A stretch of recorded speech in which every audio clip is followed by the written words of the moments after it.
नमस्कार। कार्यक्रम आजको सन्दर्भमा स्वागत छ। म सचिता बुढाथोके। आजको सन्दर्भमा हामीले बोलाएका छौं राजनैतिक विश्लेषक हुनुहुन्छ डाक्टर राजेन्द्र चापागाई।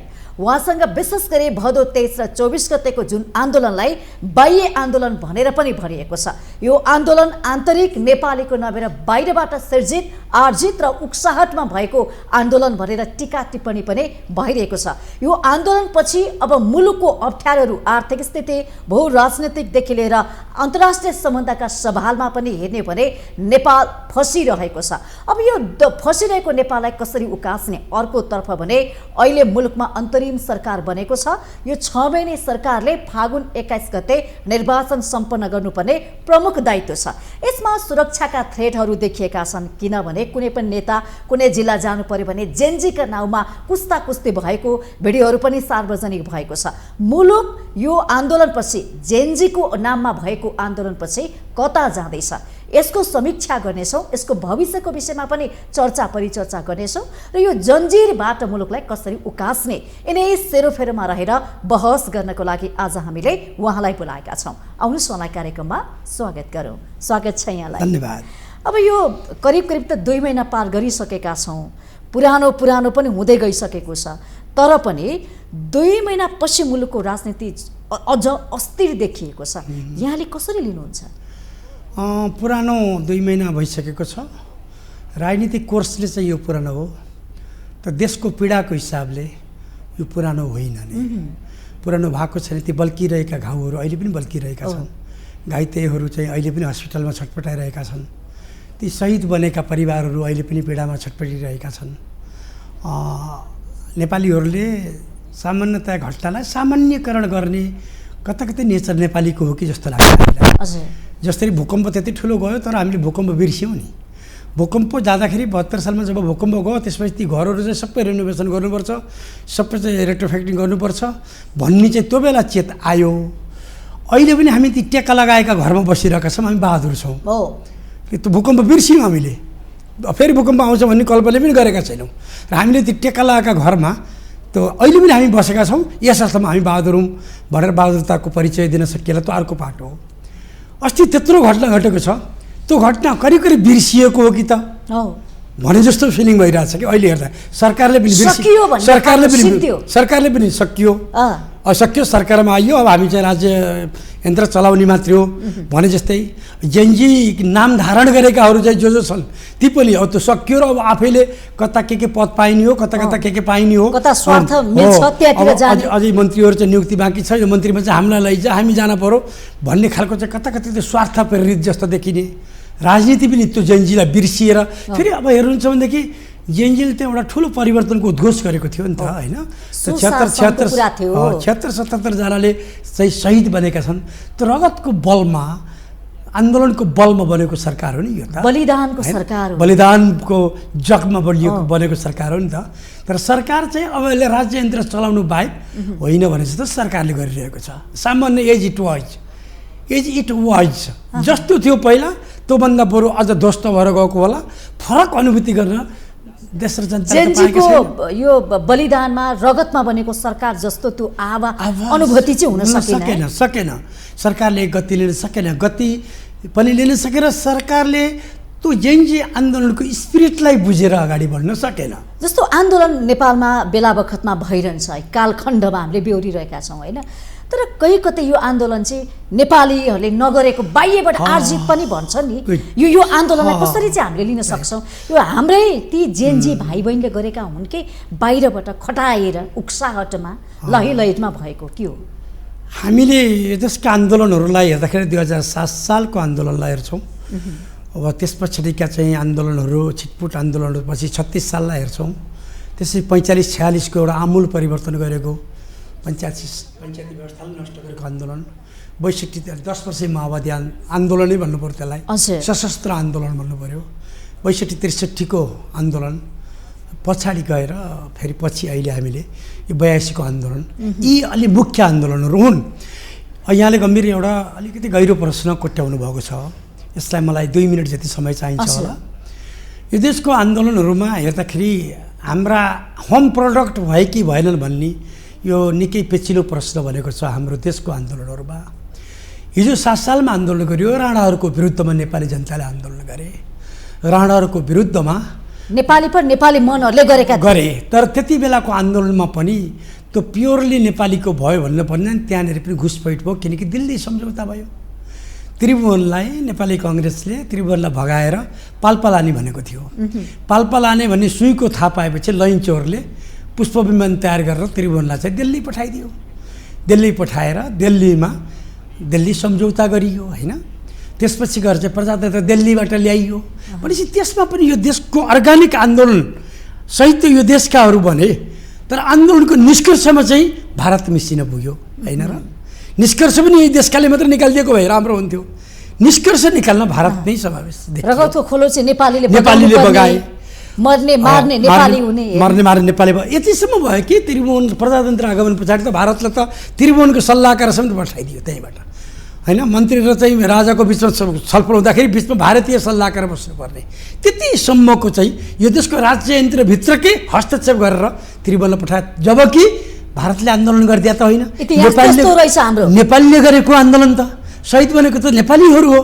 धर्मबद्ध गङ्गालालहरू 4 शहीदहरू त पहिले शहीद बनिसकेका थिए, धेरै शहीद बनेका हुन् भने त्यसको निष्कर्षमा चाहिँ भारत पसिदियो होइन। त्यसपछि गएर 17 सालमा चाहिँ पञ्चायत कु भयो। पञ्चायत कु हुँदाखेरि पनि भारतको रह्यो हेर्नुहोस् असर। अब भारतको के रह्यो भन्दाखेरि बिपीको सरकार बनेको थियो होइन, पहिलो सरकार 2015को निर्वाचन पछाडिको। बिपीले चाहिँ त्यति बेला चिनको भ्रमण पनि गरे, सगरमाथाको बारेमा माओवादीसँग कुराकानी पनि गरे। चीनसँग अलिकति उनको थोरै लगाव जस्तो देखिन थाल्यो। भारत चाहन्थ्यो काङ्ग्रेसको प्रधानमन्त्री चीन जाँदै नजाओस् भनेर, चाहन्थ्यो उसले, उता गइदियो। त्यसपछि गएर इजरायलको कुरा आयो। इजरायलको कुरा आउँदाखेरि बिपीले भारतले पनि समर्थन नदिएको, चीनले पनि समर्थन नदिइरहेको बेलामा इजरायललाई चाहिँ बिपीले आफ्नो स्वाभाविकले समर्थन दिए। यसको अर्थ त उनले आफू स्वायत्त देश हो यो, म स्वतन्त्र हुँ र स्वाभिमानी हुँ र सार्वभौम सत्ता प्राप्त देशको प्रधानमन्त्री हुँ भन्ने छनक दिए। यसको अर्थ बिपीले बिपीले। त्यसपछि नेहरू थिए त्यति बेला, उनले सोचे अब यो भारतभन्दा माथि जान थाल्यो, हाम्रो नियन्त्रणमा नरहने भयो भनेर अब त्यो बहिर्गमन गराउनेमा भारतले सोचिरहेको थियो। त्यो सुईको राजा महेन्द्रले पाए। राजा महेन्द्रले 17 कु गरिदिएपछि चाहिँ पञ्चायती सिस्टम लागू भयो। तर भारतले कति पनि केही बोलेन। एकचोटि लखनऊमा, त्यति बेला लखनऊमा नेहरूले नेपाल के प्रजातन्त्र ऊपर बहुत बड़ा हमला हुआ है त्यति भन्नु बाहेक उनले केही पनि भनेनन्। त्यो देखियो। त्यसपछि गयो 36 सालको आन्दोलन आयो। 36 सालमा बहुदलको निर्दल भनेर चाहिँ मतदान भयो। त्यति बेला पनि भारतले चाहिँ नि करिब त्यो बेलाको राजासँगको के तालमेल मिल्यो, उसको यो बहुदलवादीहरू यो बिपीहरू फेरि आउनुभन्दा बरु यो नै ठिक छ भन्ने चाहिँ माने होला। सम्बन्ध त्यो बेला पनि भारतमा हुनै रह्यो। त्यसको सङ्केत कसरी थाहा पाइन्छ भन्दाखेरि निर्दलले जितिसके पछाडि पहिलो प्रधानमन्त्री सूर्यबहादुर थापालाई बनाइयो कि। सूर्यबहादुर थापा भनेको भारतको प्रिय पात्रलाई बनाइएको थियो। त्यहाँनिर पनि भारतको चाहिँ कता कतै मौनम सम्मति लक्षण देखियो। 45 सालको आन्दोलनमा भन्यो भनेदेखि त चन्द्रशेखर नेपालमा आएर चाक्सीबारीमा भाषणै गरेका थिए। त्यो त हामीले पनि तपाईँले त सुन्नु भएन, हामीले चाहिँ त्यो सुन्यौँ पनि। प्रत्यक्ष संलग्नता भयो नेपालको आन्दोलनमा होइन। त्यसपछि गएर 10 वर्ष जनयुद्ध चल्यो। 10 वर्ष जनयुद्धको बिचमा पनि भारत रह्यो। किन रह्यो भन्दा माओवादीले तालिम त भारतमा लिए, हतियार त भारतमा किने, चीनबाट किने त होइन नि। नाम चाहिँ चीनका माओको नाममा गाँसिएको माओवादी आन्दोलन सैद्धान्तिक आन्दोलन बने। माओको नाम जोडेर आन्दोलन गरियो। तर आन्दोलनको रिमोट रह्यो इन्डियामा, भारतमा रह्यो। उनीहरू चाहिँ भारतमै ट्रेनिङ गर्ने, हतियार भारतले दिने र आवश्यक पर्दा माओवादी उठाइदिने, आवश्यक पर्दा थन्काइदिने काम चाहिँ त्यो 10 वर्षसम्मको दण्ड चाहिँ पनि करिब किनभने त माओवादीका चाहिँ शीर्ष नेताहरू 10 वर्ष जनयुद्धको बेला 8 वर्ष त भारत बसेका छन्। 8 वर्ष त भारतमा बसेका छन् शीर्ष नेताहरू। त्यसपछि चीनले के गर्यो भन्दा चीनले विरोध गर्यो। त्यति बेला माओको नाम नलिनुहोस् भनिदियो क्या। यो दुर्भाग्य हो नि। माओवादी आन्दोलन गरेका छन्, त्यही चीनको नेताको नाममा आन्दोलन भएको छ। तर त्यही चीनले चाहिँ माओको नाम चाहिँ दुरुपयोग नगरिदिनुहोस्। किन यसरी लम्पसार पर्छन् हाम्रा नेताहरू? किन पर्यो भन्दाखेरि चीनले पनि के सोच्यो भन्दा यिनका शीर्ष नेता भारत बसेका छन्, यिनीहरू चाहिँ भारतबाटै छन्, हतियार खरिद गरेका छन्, यी भारत परस्तै जस्तो देखिन्छन्, अनि माओको नाम बेचेका छन्। त्यसकारण चीनले कहिल्यै पनि माओवादी सशस्त्र विद्रोह भनेन, सरकार विरोधी विद्रोह भनेर कि उनले सरकार विरोधी विद्रोह मात्रै भन्यो, माओवादीलाई चाहिँ सहयोग चिन्ने पनि गरेन। त्यहाँ पनि भारतको एउटा हस्तक्षेप रह्यो। त्यसको निष्कर्ष त हामीले देख्न सक्छौँ। 62-63को आन्दोलन भयो, त्यसपछिको 12 बुझे समझदारी कहाँ भयो? दिल्लीमा भयो। दिल्लीमा 12 बुझे समझदारी गरेर शान्ति प्रक्रियामा माओवादीलाई ल्याइयो। दिल्लीकै रोल खेलियो त्यहाँ। त्यो त अल जजिरा टेलिभिजनबाट तत्कालीन राष्ट्रपतिले आफ्नो त्यो स्वामित्व लिएका छन्। यो आन्दोलनलाई सेटअप चाहिँ हामीले गऱ्यौँ भनेर लिएका छन्। त्यसपछि गयो, पछि संविधान बन्ने बेला आयो। संविधान बन्ने बेला पनि देश त डिस्टर्बेन्समा रह्यो। संविधान बन्यो, कसैको इन्ट्रेस्टमा बनेन, नाकाबन्दी लाग्यो होइन। नाकाबन्दी रिसायो, उसले आफ्नो एजेन्डा गुजार्न सकेन, भारत रिसायो। त्यसपछि गएर चाहिँ राजतन्त्रिक किन गयो होइन। ज्ञानेन्द्रले चाहिँ नि सार्कको उसमा चाहिँ नि चिनलाई चाहिँ पर्यवेक्षक राख्नुपर्छ भनेर चाहिँ जब भने थिए, त्यसका झस्का नै हुन् नि त्यहाँ त होइन। यसरी चाहिँ एकदम मिहिन किसिमले भारतको चाहिँ नेपालको आन्दोलनमा चाहिँ सक्रिय भूमिका खेल्दै आइरहेको बेला फेरि अहिले आयो जेएनजी। जेएनजीमा भारत अचुत छ होइन, भारत पनि त्यसमा बढी दावेदार देखिन्छ के प्रबल। अब एकदमै उ त नेपालका हरेक आन्दोलनहरूमा, हरेक राजनीतिक परिवर्तनहरूमा, हरेक यो देशका आन्दोलन र अस्थिरताहरूमा चाहिँ भारतको सक्रिय भूमिका रहँदै आयो। त्यो त थियो, हामीले खेपिरहेकै थियौँ। अहिले जेएनजीमा त भारत मात्रै भएन क्या, यहाँ त पश्चिमाहरू समेत हाबी हुन थाले। जबकि योभन्दा पहिलाका आन्दोलनमा पश्चिमाको त्यति साह्रो दाबी थिएन। कारण के पश्चिमाहरूले नेपालप्रति यति धेरै उ गरे त, आँखा लगाए। अहिले पश्चिमाको पनि दाबा भयो, अब दबदबा भयो। अहिलेको जेएनजीको आन्दोलनमा त भारत कम पश्चिममा बढी भइदियो। अहिलेसम्मका आन्दोलनहरू भारतको चाहिँ बढी प्रभावमा गइरहेका थिए, देखिन्थ्यो। इतिहासले त्यही बताउँछ। गर्दा गर्दै त डोमेस्टिक आन्दोलन त छोडिदिनुहोस्, भएन। अब होम प्रोडक्ट त भएन। होम प्रोडक्ट होइन एजेन्सीको पनि होम प्रोडक्ट चाहिँ हो। कहिले हो भन्दा 23 सेप्टेम्बर 8 अथवा 23 को सेप्टेम्बर 8 को चाहिँ 4 घण्टा हो होम प्रोडक्ट। 4 घण्टाको चाहिँ त्यो जेएनजी हुन्। 4 घण्टा 23 गतेको 4 घण्टासम्म आन्दोलन गर्ने जेएनजी हुन्। 4 घण्टा पछाडिका जेएनजी होइनन्। त्यसपछि त्यो होम प्रोडक्ट पनि होइन, त्यो जेएनजी पनि होइनन्। जेएनजीको आवरणमा घुसपैठ गरेका दलालहरू हुन्। जेएनजीले साँच्चैको जेएनजी चाहिँ सिंहदरबारमा आगो लगाउन जान्छ? साँच्चैको यो देशको युवा चाहिँ नि अदालतमा आगो लगाउन जान्छ? आगो त सलाई कोर्ने बित्तिकै आगो लाग्दैन नि त। हो, सलाई जेएनजीले कसरी कोर्न सक्छ? सलाई कोर्ने बित्तिकै आगो कहाँ लाग्छ? त्यो सिमेन्टेड बिल्डिङमा आगो सल्किन्छ? एउटा चुलो बाल्न त सक्दैन एउटा जेएनजीले भने होइन, कति पटक मेहनत गर्नुपर्छ भने। त्यत्रो बिल्डिङहरू, कोठा फेरि महत्त्वपूर्ण कोठा छानेर यतिसम्म कि प्रधानमन्त्री कार्यालयका केही कम्प्युटरहरूको स्क्रु ड्राइभर लगाएर हार्ड डिस्क निकालेर लगिएको छ। भनेपछि हार्ड डिस्क निकालियो, डिजाइन हो यो पहिलेदेखि नै। अब यो त स्पष्ट डिजाइन हो नि। यसको कारण भनौँ मलाई लागेको यसमा चाहिँ पश्चिमाको बढी चलखेल भयो। पश्चिमाहरूमा पनि अमेरिकाको दृष्टिकोण पनि नेपालप्रति अलि बढी तिखो दृष्टिकोण परिरहेको थियो। पहिला अमेरिकाले नेपाललाई भारतको चस्माबाट, दिल्लीको चस्माबाट हेर्ने गर्दथ्यो। भारतले नियन्त्रण गरोस्, यो भारतको कन्टेन्ट मान्थ्यो उसले। नेपालप्रति त्यो चासो थिएन, भन्दैन थियो। भारतले नियन्त्रण गर्छ भन्थ्यो, उसको चस्माबाट हेर्थ्यो। पछिल्लो चरणमा जब भारतले पनि नियन्त्रण गर्न नसकेको हो कि जति बेला नेकपाको सरकार बन्यो नि, यो त यस्तो हुन्छ कि सरकार बन्दाखेरि चिनले बनाइदिएको पनि होइन, यहीँका माओवादी र एमाले मिलेर बनेको सरकार हो त्यति बेलाको। अब त्यसको प्रभाव के गएको भन्दा नेपालमा कम्युनिस्टहरू बढे। त्यसलाई रोक्न भारतले पनि सकेन। नेकपाको सरकार पनि बनिसक्यो कम्युनिस्टहरूको, अब यो चिनबाट निर्देशित हुन्छ भन्ने खालको भाषा निर्माण गरियो पश्चिमाहरू। त्यसले गर्दाखेरि अमेरिकालाई चाहिँ छटपटी भयो। एक्ज्याक्टली। त्यसपछि उसले चाहिँ सिधै नेपाललाई, भारतले अब अड्कल्न सकेन भने नेपाल हेर्न थाल्यो। नेपालले हेर्न थाल्यो, त्यसपछि त आयो नि त एमसिसीका बखेडाहरू आए। अनि एमसिसीको चाहिँ त्यति बेला त एमसिसी देउबा प्रधानमन्त्री हुनुहुन्थ्यो त्यो बेलाको। त्यति बेला चाहिँ त्यो 1 वर्षमा अमेरिकाका 11वटा उच्चस्तरीय भ्रमण, छिमेकका 3टा भ्रमण थिए 1 वर्षमा। अमेरिकाका उच्चस्तरीय 11वटा भ्रमण थिए होइन, त्यो एमसिसी गराउनका लागि। एमसिसीका बारेमा त पापडै बेलो अमेरिकाले, किन एमसिसी भनेको उसको हार्ड पावर थियो कि नेपालभित्र पस्ने, सफ्ट पावर त उसले प्रशस्त प्रयोग गरेको थियो तराईका। तर हाम्रो नेताले घोडा दसेर पास गर्नुपर्छ भने पसिना छुटाएको होइन नि त, हेर्नुहोस् त। हो त पहिला सबैले अचम्म लाग्छ हो। अचम्म लाग्दो त यहाँ छ नि त, हाम्रै नेताहरू गद्दारी भयो नि त, हेर्नुहोस् त। एमसीसी सत्तामा नहुँदाखेरि एमसीसी चाहिँदैन, सबै निर्णय बाहिरबाट रिमोट बाहिरबाट दिनु भने त हाम्रो नेताको कमजोरी हो नि। सत्तामा गएपछि फेरि एमसीसी ल्याउनुपर्छ भन्ने, एमसीसी जस्तो राष्ट्रिय अखण्डता र भविष्यसँग सम्बन्धित विदेशी प्रोजेक्ट ल्याउने कुरामा समेत आफ्नो दलगत स्वार्थ हेरेर अनि त्यसलाई ठिक र बेठिक भन्ने यो खालको सङ्कीर्ण मानसिकता रह्यो नि। त्यसो त त्यो बेला त रस्साकस्सी नै भयो नि।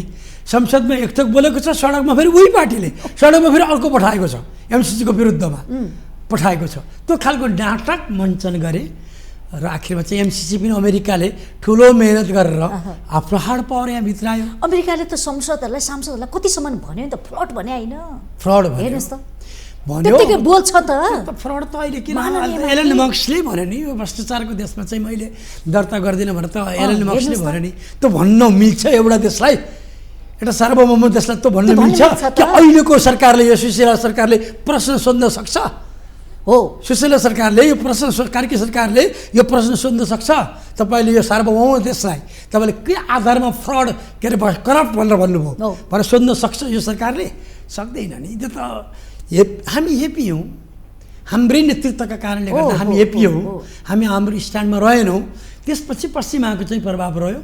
बेपीले एउटा स्टाम्प भनौँ न, एउटा अडिक त्यो छवि बनाएको, त्यसपछि चाहिँ ढल्यो होइन, गर्दामै लड्यो प्रचण्डदेखि आउँदाखेरि भनेपछि। र यसको ब्याकग्राउन्ड के रहेछ भन्दा पश्चिमाहरूले यहाँ विभिन्न एनजिओ र आइएनजिओको नाममा धेरै तयारी गरेका रहेछन्। त्यो देखिन्छ यो आउनेवाला चाहिँ थियो, सामाजिक सञ्जाल बन्द मात्र न्यू मात्रै इस्यु मात्रै हो, त्यो त घिउ थप्ने मात्रै हो, त्यति हो। नत्र चाहिँ यो हुनेवाला नै थियो। यहाँ एउटा विद्रोह निम्ताउनु पर्ने उनको पुरा ग्रान्ड डिजाइनै थियो। चाँडै भइदिएर उनीहरूको पुरा ग्रान्ड डिजाइन सफल हुन नसकेको कि भन्ने चाहिँ लाग्छ मलाई।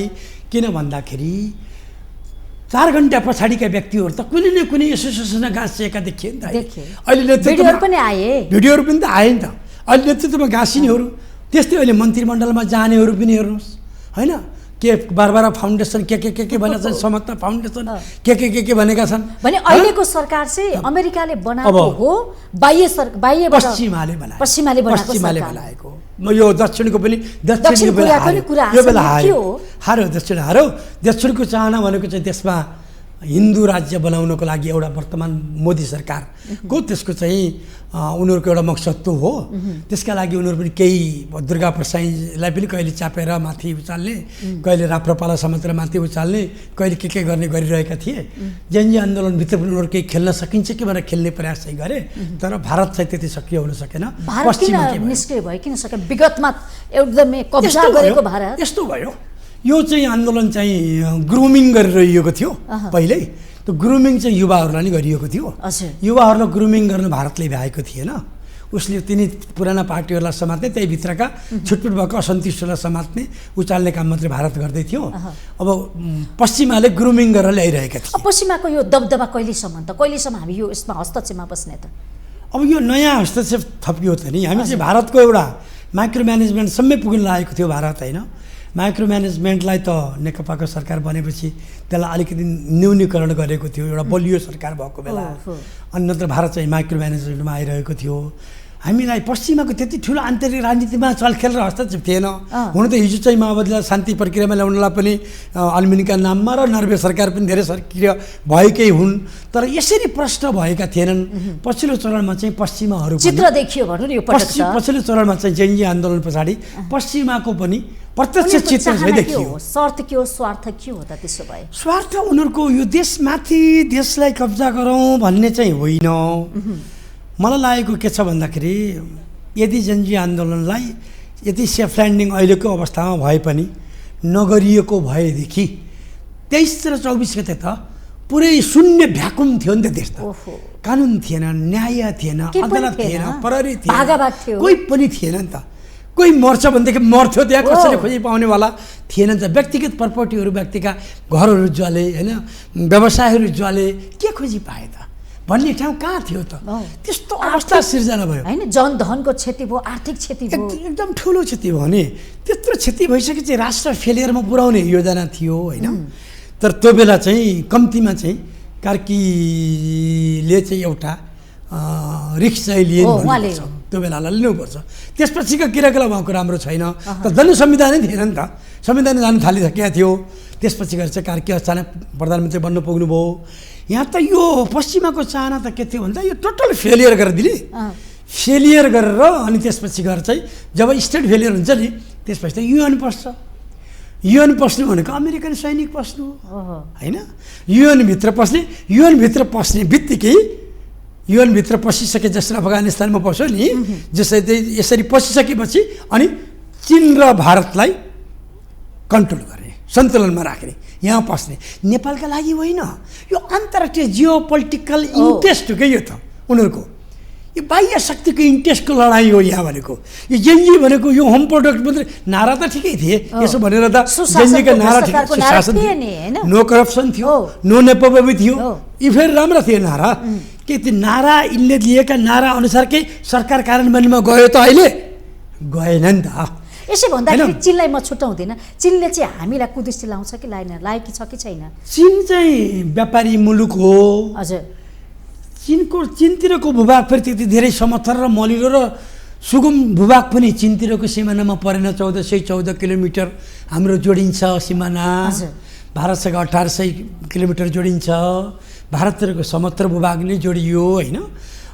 चीनसँग चाहिँ त्यो भूभाग पनि त्यस्तै पहाड जोडियो र चीनको आफ्नै तिब्बतको पठार त्यत्तिकै छ, त्यसैलाई विकास गर्दा गर्दै उसलाई ठिक्क भएको छ। उसलाई यो हाम्रो नेपालको उपल्लो पठार चाहिँ उसलाई चाहिँदैन। उसले भूमिमाथि मामिलामा ऊ त्यति छैन, अगाडि राख्दैन, उसले अग्रसरता देखाउँदैन, राख्दैन। कहिले कहिले सीमा मिचो भन्छ, त्यो टेक्निकल कमजोरीले गर्दा त्यस्तो भएको होला। भारतले सीमा मिच्ने सकेसम्म नेपालीलाई हेप्ने चेप्ने त्यो नियत छ नि, नियतमै खरेब भन्छ। एकदम नेपालभन्दा 65 गुणा ठुलो चीन छ।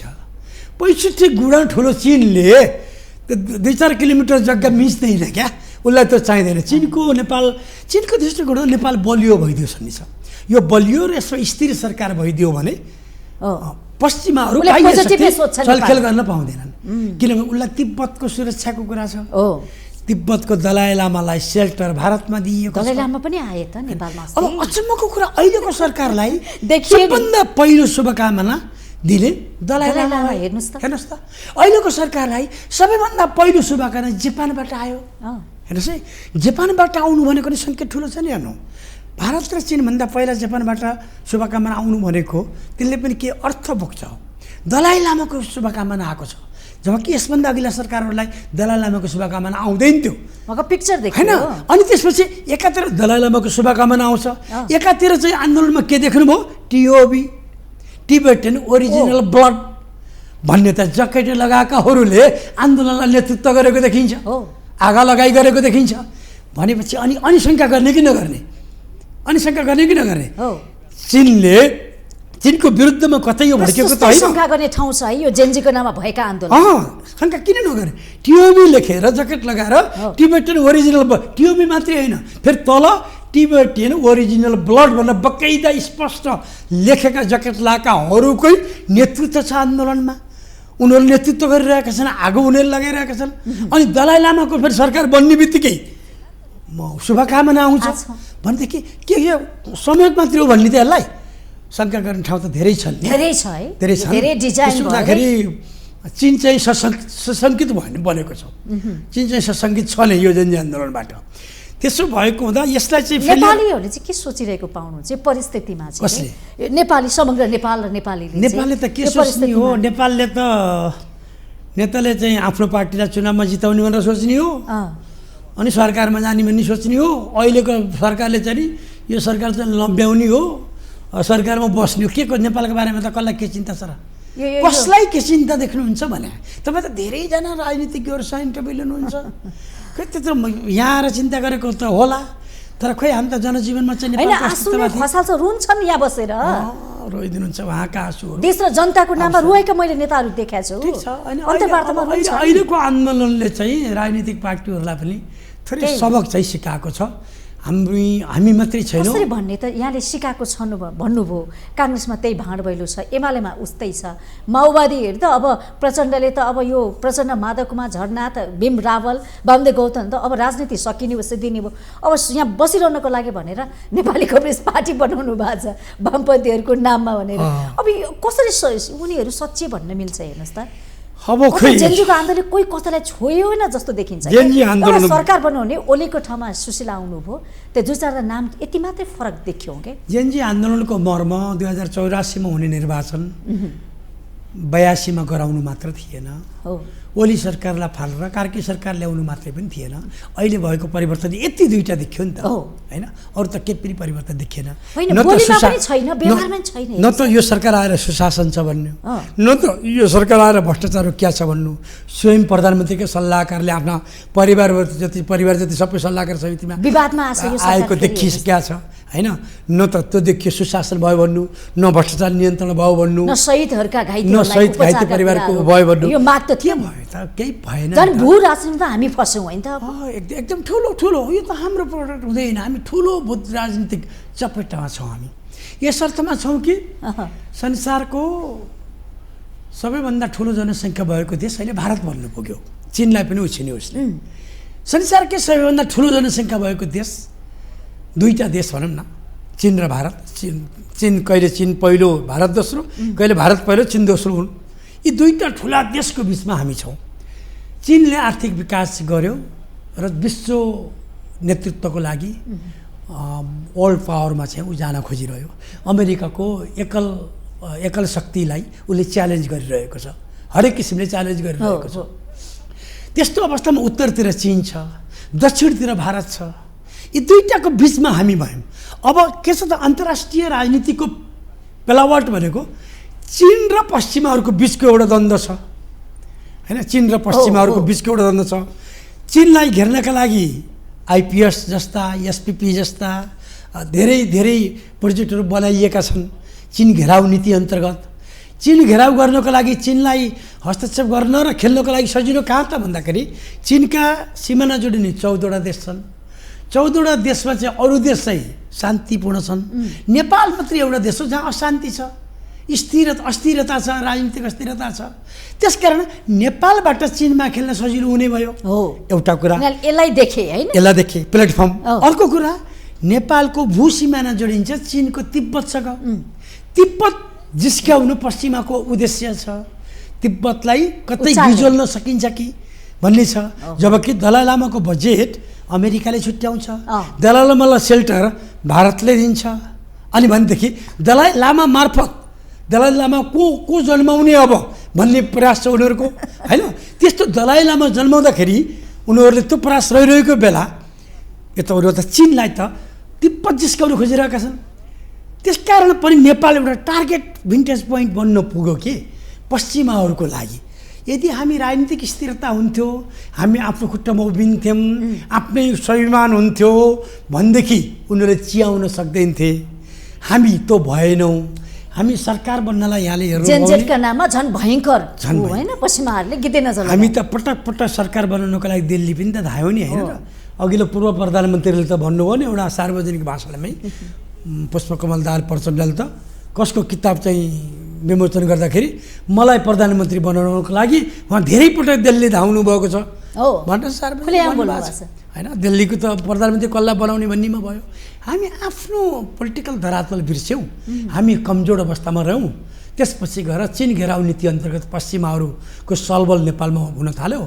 चीनसँगको सम्बन्ध मधुमास अहिले चलेको भारतको पनि होइन भने भारत र चीनको बिचमा। जेनजीले यो सरकारलाई अहिले फेरि भन्न आक्रोश पोखिरहेको छ नि, कारण के हो?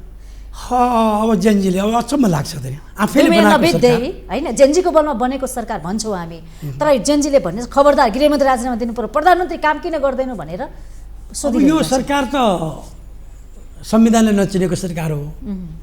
संविधानको धारा 76 का विभिन्न विकल्पहरू छन्।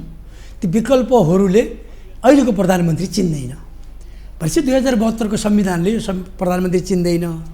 संविधानले नचिनेको प्रधानमन्त्रीले संसद भङ्ग गरिदिएको छ। हेर्नु न, यो गाई जात्रा के कम्तीमा संविधानका केही धाराहरू निष्क्रिय भए पनि कम्तीमा संविधान बाँच्यो भनेर खुसी मान्नुपर्ने छ अहिले हामीले अवस्था त। हिजोको अवस्था यता त संविधान पनि मरिसकेको थियो होइन। तर अब संविधानले नचिनेको प्रधानमन्त्री बनेको छ, चिन्दै नचिनेको प्रधानमन्त्रीले संसद विघटन गरेको छ, अनि यस्तो सरकार बनेको छ। त्यो पनि सबै फाउन्डेसन के फाउन्डेसनबाट आएकाहरू सरकारमा बसेका छन्। अनि त्यो सरकार बनाएको छ जेएनजीले, त्यही जेएनजीका अगुवा गरेर चाहिँ खुट्टे ढोगेको पनि हामीले त देखेका छौँ नि होइन र, देखेकै छौँ। अनि अहिले त्यही जेएनजीले फेरि यही सरकारसँग राजीनामा माग्न त नैतिक धरातल छ?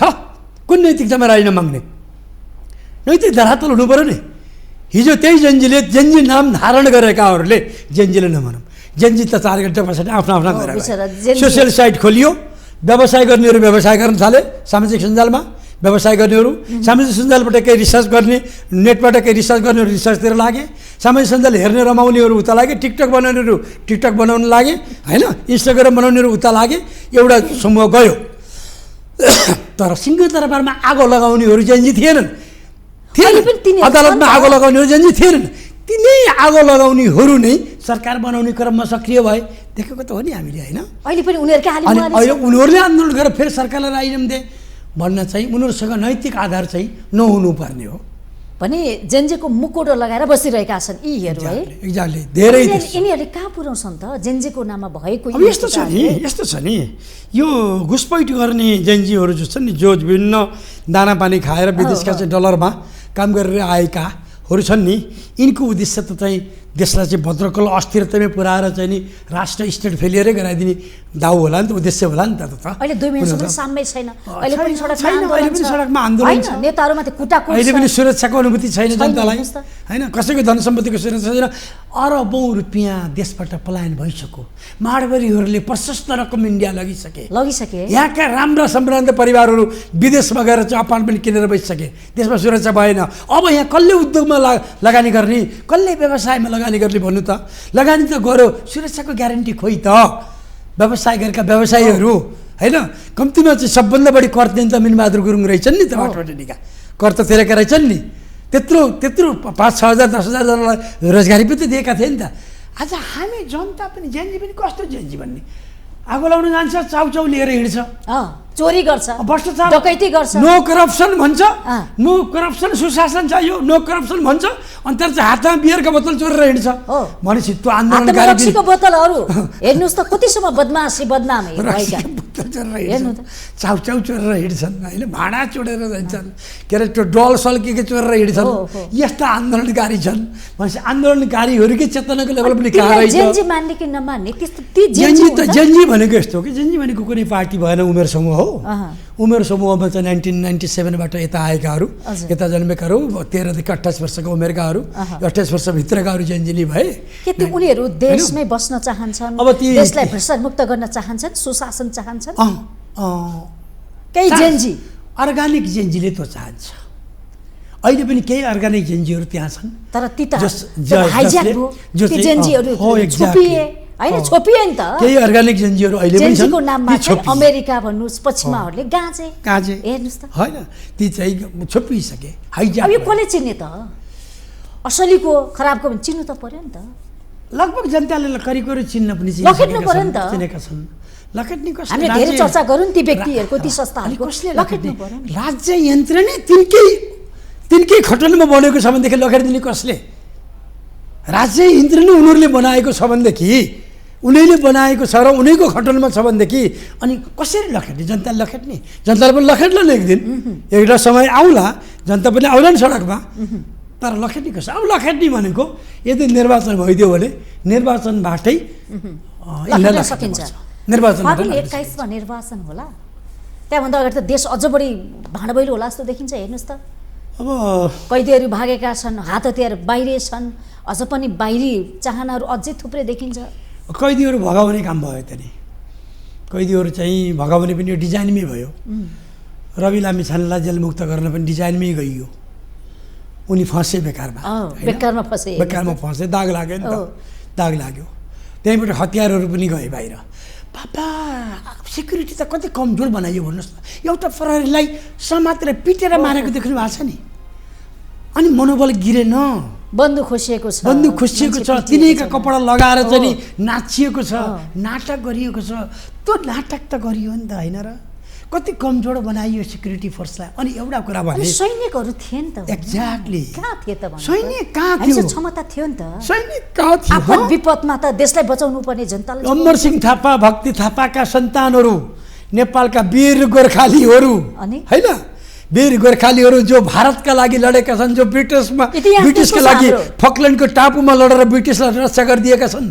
यस्ता वीर बहादुर नेपाली सेना चाहिँ कहाँ थियो भनेर म पनि बेला बेला सोचिरहन्छु। सेनाको हेडक्वार्टर लाग्दाखेरि कहाँ थियो? अहिले प्रश्न जीवित छ नि त। सेनाको हेडक्वार्टर सिंहदरबारको अघिल्तिर, हो सिंहदरबारमा आगो लाग्छ हेडक्वार्टरको अघिल्तिर। हो। हेडक्वार्टरको अघिल्तिर आगो लाग्दा सैनिकले के हेरेर बस्यो? सैनिकले हेऱ्यो के? यो त बिग क्वेसन हो। यो क्वेसन होइन, शेरबहादुर देउवा घरमा पुलिसहरू टन्नै थियो कि त्यत्रो कुर्दा के गरे बस्यो? प्रहरी त छोड्दैनौँ, प्रहरीको कुरो सैनिक खोइ, सैनिकले के गरिहाल्छ त? प्रहरी त बिचरा भयो, बिचरा भयो सैनिक। प्रहरी त प्रहरी फोर्स त बिचारै भइहाल्यो। सैनिक त थियो नि एउटा देशको अलिकति भर लाग्यो। अनि अर्को कुरा, इन्टेलिजेन्सिया कहाँ गयो? सैनिकको इन्टेलिजेन्सिया कहाँ गयो? यो इन्टेलिजेन्सिया नेपालको त धेरै राम्रो बन्यो नि त नि। यो इन्टेलिजेन्सियामा 24-25 3,000 जनाले जागिरी खाएका छन्। त्यही भित्र इन्टेलिजेन्सियाकै रूपमा ती इन्टेलिजेन्सियाले यो जनता आन्दोलन यस्तो हुँदैछ भन्ने थाहा पाएर भनिएन अथवा थाहा पाइएन।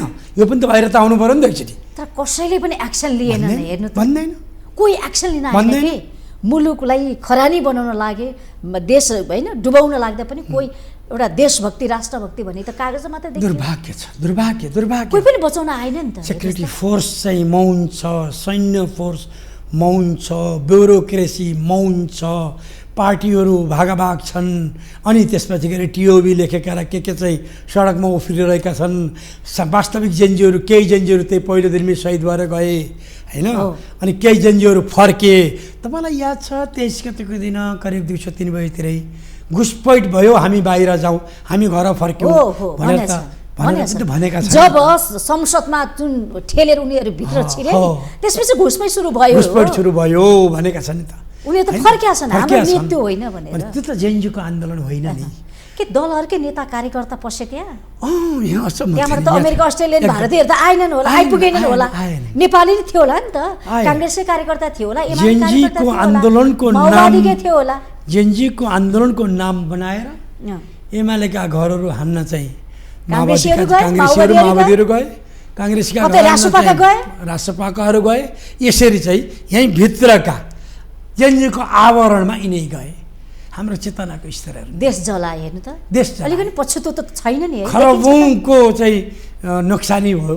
तर अहिले पनि पछुतो देख्दैनौँ त, मान्दैको खोइ त। हेर्नुहोस् त अहिले पनि हुङ्कार, दम्भ, घमण्ड, अहङ्कार उस्तै छ। त्यो घटना बिर्सियो, घटना बिर्सियो। जेएनजी आन्दोलन भएको थियो र भने जस्तो भयो। हेर्नु त, सरलाई थाहै छैन जस्तो कुरा। केही पनि त्यसको कुनै पनि रियाक्सन, कुनै पनि परिवर्तनको महसुस गर्न सकिएन र जेएनजी आन्दोलनले आफ्नो औचित्य स्थापित गर्न सकेन। तुइयो है, तुइयो आन्दोलन बिचमै तुइयो। धेरैजना युवाहरूको ती लालाबाला सपना होइन, ती लालाबाला, ती फ्रकमा आएका विद्यार्थीहरूको, ती स्कुल ड्रेस, कलेज ड्रेसमा आएका विद्यार्थीहरूको कत्लेआम भयो होइन। तिनका घरमा अहिले पनि पीडा छ। ती होनहार युवाहरूले देश बनोस् भनेर बलिदानी दिए, तर देश डेग अगाडि चलेन। पहिलाको सरकारले चलाए भन्दा झन् व्यथितिमा चाहिँ अहिलेको सरकारले चाहिँ देश धान्ने काम मात्रै गरेको छ। 6 महिना कसरी पुर्याउने भने मात्रै हो। 6 महिना कसरी पुर्याउने, टिकाउने के कसरी टिक्ने र टिकाउने, कसरी टिक्ने र टिकाउने मात्र छ। त्यसकारण डमी भन्छ नि एउटा सजाउनको लागि। एक्ज्याक्टली। यो त खोइ कसले बनाइदिएको हो, किन बनाएको, के मकसदको लागि हो? तिमी त्यहाँ गएर बस्छ भनेर डिजाइनमा बस्न डिजाइनमा, नत्र भनेदेखि त यता तमाम समस्याहरू छन्। सरकारले कुनै समस्यालाई सम्बोधन गर्यो त? जाँचबुझ आएको गर्न सकेन नि। जाँचबुझ आएको कहिले अब चुनाव पछाडि होला त कार्कीको उसले दिने चाहिँ रिपोर्ट दिने चाहिँ 3 महिना पछाडि भनेको छ, चुनाव पछाडि होला। के गर्न सक्छ हामीसँग? त्यसले चुनाव हुन्छ कि चुनाव गराउन सक्ने हो कारबाही होला? धेरै प्रश्नहरू छन्। चुनाव त अब यिनै जेएनजीहरूले चुनाव नदिन्न भनिरहेको छ नि। फेरि यिनीले चुनाव गराउने भनेका थिए, यिनीले सरकार बनाएका छन्, यिनीले फेरि चुनाव नदिन्न भनेका छन्। फेरि अर्को कुरा, यिनको माग भनेको सुशासन हो, यिनको माग भनेको प्रत्यक्ष कार्यकारी हो, निर्वाचित कार्यकारी हो हैन त्यो त कुनै पनि भएन त्यो गराउन मिल्दैन फेरि संविधानले बाटो दिँदैन कि त संविधान अन्तरिम बनाउनु पर्थ्यो तत्कालै आन्दोलन भएपछि अन्तरिम संविधान घोषणा गरेर अन्तरिम संविधानबाट आएको भए ती सम्भव थिए दलहरू पनि लगभग सहमत थिए होला अहिले दलहरू त आइसके त सबै दल दर्ता नवीकरण गरिसकेका छन् नि तर नयाँ दल आइन यसलाई के मान्नु संविधानका धारा परिवर्तन गर्ने त हैसियत त यो सरकारले राख्दैन उनीहरूले हाम्रा माग थिए भनेर भनेका छन् अब यहाँ त फेरि गोरु कुटेर हलो अड्काउने अर्को खेल चल्न सक्छ कस्तो खालको खेल अर्को अब यो चुनावलाई हुन नदिने अब यो चुनाव हुने र नहुने पनि बाह्य शक्तिमा भर पर्छ यो त नेपालको त केही पनि छैन मलाई त त्यो लाग्न थाल्यो आजकल त अब यो त नेपालले हामीले चाहेरै निर्वाचन हुन्छ भन्ने पनि लागेन किन भन्दा जेएनजी आन्दोलनै हामीले चाहेर भएन 24 क्षेत्रका आन्दोलनहरू हाम्रा 24 क्षेत्रका आन्दोलनहरू 24 क्षेत्रका ती जलाउनेहरू ती आपराधिक क्रियाकलापहरू त्यो हाम्रा जेएनजीले गरेका होइनन् अहिले खुलिया छन् ती सले कोड्नेहरू सबै भिडियोहरू अहिले आउट भइरहेका छन् खुलिरहेका छन् को थिए भन्ने कुरा गृहमन्त्री समात्न सक्नु भएको छैन त सक्नु भएको छैन त्यसो भएको हुँदाखेरि निर्वाचन पनि हाम्रै पकडमा मात्रै छ जस्तो मलाई लाग्दैन बाह्य सूचना के आउँछ त्यसको अभाव छ नि त अनि चुनाव मतदातालाई पनि त डर त्रास छ नि भागेका कैदीहरू अपराधीहरू छन् नि ज्यानमालहरू भएका छन् चोर लुटेराहरू भएका छन् हो सार्प सुटरहरू भएका छन् सार्प सुटर पनि हतियार लिएर भएको छ हतियार फिर्ता आइसकेको छैन ती व्यक्तिहरू बाहिर छन् भने अनि त्यसपछि निर्वाचनमा ती प्रयोग हुन भने के ग्यारेन्टी हाम्रो संयन्त्र त्यति कमजोर छ है गृह मन्त्रालय राज्य संयन्त्र प्रधानमन्त्री यो पोस्टर छ नि एकदम यो त बनाइएको हो यसको जगै भएन क्या अहिलेको सरकार किन यो सरकार जनताले बनाएको सरकार भएन भन्दा नागरिक सरकार भनेर भनौँला त्यो भन्दिँदा प्रिय लाग्ला यो नागरिक सरकार भने पनि यसको यो नागरिक सरकार भएन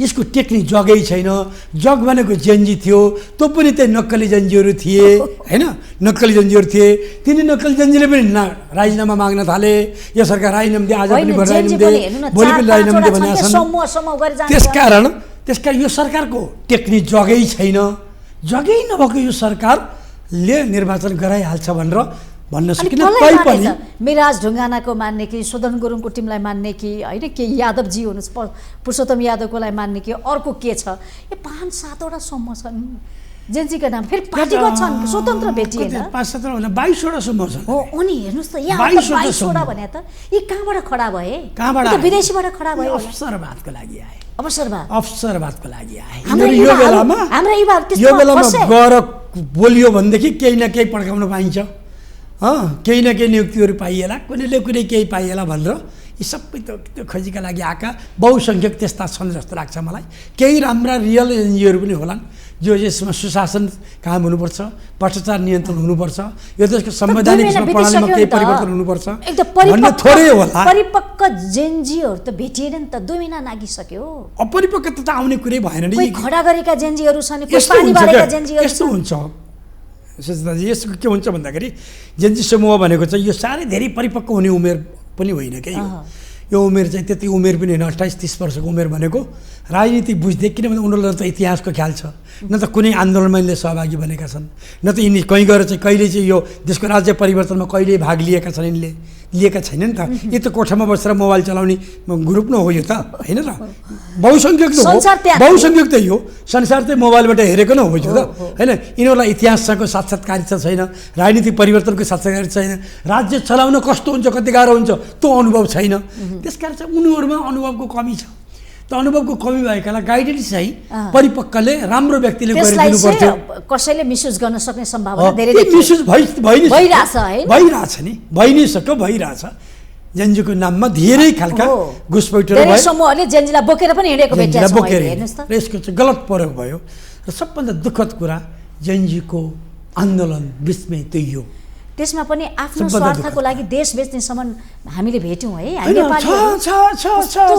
नेपालका डेटा बेच्नेहरू छन् नि नेपालका चाहिँ नि कम्प्युटरका चाहिँ नि हार्ड डिस्कहरू बेच्नेहरू छन् नि सूचना बेच्नेहरू छन् नि यहाँ त नक्सा बेच्नेहरू छन् नि यहाँ त किन छैनन् यहाँ त छन् नि यहाँ त चाहिँ नेपालमा काम गर्ने भारतीय अथवा बाहिरी पश्चिमाको तलब खाएर बस्नेहरू पनि छन् नि यहाँ त राष्ट्रघात त एक छन् नि हो ती पत्ता लगाउनु पर्थ्यो क्या यहाँको इन्टेलिजेन्सियाले त्यो पत्ता पनि लगायो होला लगाएर पनि कारबाही गर्न नसकेको होला किन भन्दाखेरि जेनजी आन्दोलन त डिप स्टेट भन्छ के, स्टेटभित्र पनि अर्को राज्यको बाह्य इन्ट्रेस्ट जब घुस्छ नि त्यो डिप स्टेट बलियो भयो यहाँ। डिप स्टेट चाहिँ लाई यो देशको स्टेटले पनि कारवाही गर्न नसक्ने अवस्थामा थियो होला। या त अब हेर्न थाहा भएन, एकजना मैले नाम बिर्सेँ, एकजना माननीयजी हुनुहुन्थ्यो, उहाँको नागरिकता इन्डियामा पनि थियो, नेपालमा पनि थियो, माननीय राजेन्द्र महतो होइन, राजेन्द्र महतो सप्तरीको एकजना मान्य हुनुहुन्थ्यो अघिल्लोमा, सरिता यादव होइन एकजना पुरुष हुनुहुन्छ, उहाँको चाहिँ नि उसमा महाराजगञ्ज, भारतको महाराजगञ्जमा पनि नागरिकता अनि यहाँको पनि नागरिकता, दुईटै नागरिकता आएको छ। यहाँ त धेरै छन् नागरिकताधारीहरू। त्यो त यस्तो अवस्थामा छ यो देश त। त्यसो भएको हुँदाखेरि देशका लागि बोलिदिने र देशकै मायाले देशभक्तिमै समर्पण हुने व्यक्तिहरू नेतृत्वमा दलहरू पनि देखेनन् नि है, दलहरूले पनि त यो दिन जेनजी आन्दोलन नै देशका अपराधीहरूले हो कि यो आगो लगाउने भनेको त। कतिले देशलाई माया गर्छन् म्याम? सिंहदरबारमा आगो लगाउने, सर्वोच्च अदालतमा आगो लगाउनेहरू, यो राष्ट्रको सम्पत्ति ध्वस्त गर्नेहरू ती चाहिँ यो देशका हुन् भनेर हुन्छ? यो देशको मुखुन्डो भिरेका ती त दलाल हुन् के नि त। त्यस्ता दलालहरू दलालकै कारणले त दलले पनि त बार्गेनिङ गरे, नेपालीहरुसँग बजार खाए नि हैन त। प्रधानमन्त्रीले राजीनामा दिइसके पछाडि जलेका छन् किन? प्रधानमन्त्रीले त राजीनामा दिइसके त, हजुर हैन? सोसियल साइट बन्द भयो भने त सोसियल साइट खुलिसक्यो त। सरकार परिवर्तन गर भने सरकारमा राजीनामा दिइसके त। त्यसपछि सिंहदरबारमा आगो किन? यो त एमालेकै कारणले घटना घट्यो भन्छन्, यसलाई कसरी किन आगोजनी हुन्छ? त्यो पनि एक ठाउँमा होइन, ठाउँमा फेरि एमाले देखाएको घमण्ड कारण यो घटना घट्यो भन्छ नि। एमालेको घमण्डले भन्ने कुरा पनि हो। यो घमण्डको कुरा सामाजिक सञ्जाल जुन सोसियल साइटहरू छन् ती चाहिँ अरबौँ रुपियाँको चाहिँ कर तिर्न पर्ने हामीले उनीहरू करै नतिरिकन चाहिँ दर्तै नगरिकन नेपालमा चलाउन पाइन्छ त? त्यो दर्ता गर भन्नु चाहिँ त्यो गलत थिएन। राम्रै कुरा दर्ता गर भनेको, दर्ता बन्द गर भनेको, दर्ता गर भनेको दर्ता गरेर चलाए, दर्ता गर। करबाट मुक्त नभई त तैँले यो देशलाई तिर्नुपर्ने कर हामी नेपाली जनताको पैसा जसरी लान्छस्, तैँले सामाजिक सञ्जालबाट लान्छस्, झन् साइटबाट लान्छ, विभिन्न साइटबाट लान्छस्, तैँले चाहिँ त्यसको बापत तैँले यहाँ कर तिर्नुपर्छ भनेर भन्नु के राज्यले गरेको अपराध हो त? यति कमजोरी हो कि त्यसमाथिको नियमन गर्दै जाने र उतातिर कर तिर्नुको लागि, दर्ता गर्नुको लागि प्रेसर पनि सिर्जना गर्दै जानु पर्नेमा एकैचोटि बन्द भयो। झ्याप्पै बन्द हुँदाखेरि त्यो एडिक्ट भइसकेका छ नि त एउटा मास त। सामाजिक सञ्जालमा मान्छे एडिक्ट छ नि, घरमा जेनी छ सब एडिक्ट छ नि। त्यो एडिक्सन हात्तै उर्लेर गयो, त्यो एडिक्सन उर्लेर गयो, तर त्यो एडिक्सन सामाजिक सञ्जाल खोलिदिएपछि फर्किसकेका थियो। त्यसको नाममा घुसपैठ भयो। तर सरकारले त्यसलाई नियमन गर्दै जाने, यता प्रेसर सिर्जना गर्दै जानुपर्नेमा बन्द गरिदियो। बन्द पनि टेस्टिङ बन्द थियो नि, दर्ता गर्नको लागि, दबाब दिनको लागि बन्द गर भने हो नि। त्यो त नराम्रो होइन नि। राष्ट्रको करोडौँ रुपियाँ अरबौँ चाहिँ कर फ्रीमा तैँले विदेशीले नखाऊ, हामी नेपाली जनताको पैसो विदेशीले फ्रीमा नखाऊ, तिमी राज्यलाई करतिर भनेर भन्नु भनेको त त्यो नराम्रै हो। नेपालकै हितकै लागि थियो, नेपालीकै लागि थियो, नेपालकै लागि थियो, नेपालीकै लागि। अब हामी अन्त्यमा छौँ, धेरै हामीले बहस गरौँ, विषयवस्तुमा छलफल गरौँ होइन। साँच्चीकै हामी त बन्नुपर्ने छ, बनाउनु पर्ने छ, उठ्नु पर्ने छ होइन। अब निष्कर्षमा जाउँ, कसरी देश बनाउने? देश बन्नको लागि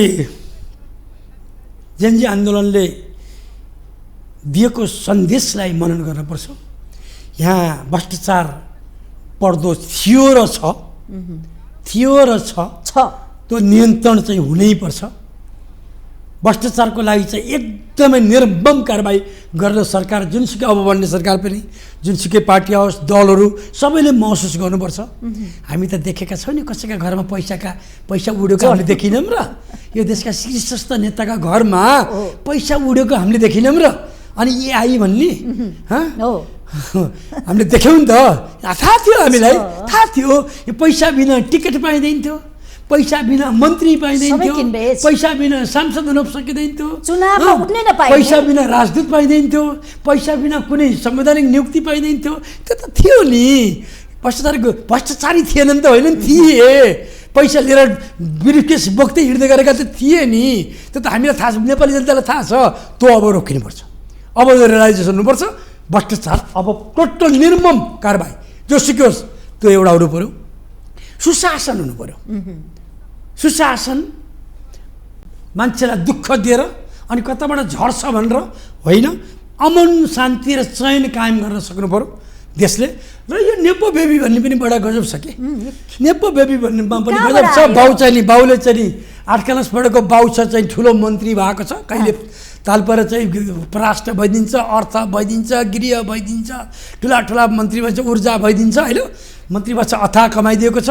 उसका छोराछोरी चाहिँ नि पुरा चाहिँ बाउले कमाइदिएको सम्पत्तिमा मौज मस्ती गरेर फोटो पोस्ट गरिरहेछन्। अनि नेपाली जनताको छोरो चाहिँ दुबईमा चाहिँ नि 18 घन्टा काम गर्न जाने र फर्किँदाखेरि काठको बाकसमा फर्किनु पर्ने। हेर्नुस् त, अनि यिनका छोराछोरी चाहिँ दुबई गएर चाहिँ गुच्चीका सामान बोकेर आउने।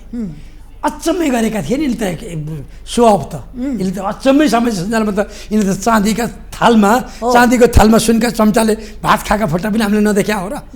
अनि यिनको यी नेपो बेबी, यी भ्रष्टाचारीहरू, यी चाहिँ चप्पल लाएर सहर पसेकाहरूका आज आलिसरी मल काठमाडौँमा कसरी भने सम्पत्ति शुद्धिकरण जुनसुकै सरकार आओस्, निर्वाचन पछाडि आउँछ भने पनि, निर्वाचन अगाडि सक्छ भने यही सरकारले गरोस्। यसले कम्तीमा जेएनजीको शहीदको रगतको श्राप नलाग्ने हो भने सम्पत्ति शुद्धिकरण भोलिबाट थालिदियोस्, सक्छ भनेदेखि मिनिमम त्यति गरिदियो भने पनि कम्तीमा चाहिँ जेएनजीको रगतले कम्तीमा शान्ति पाउँछ।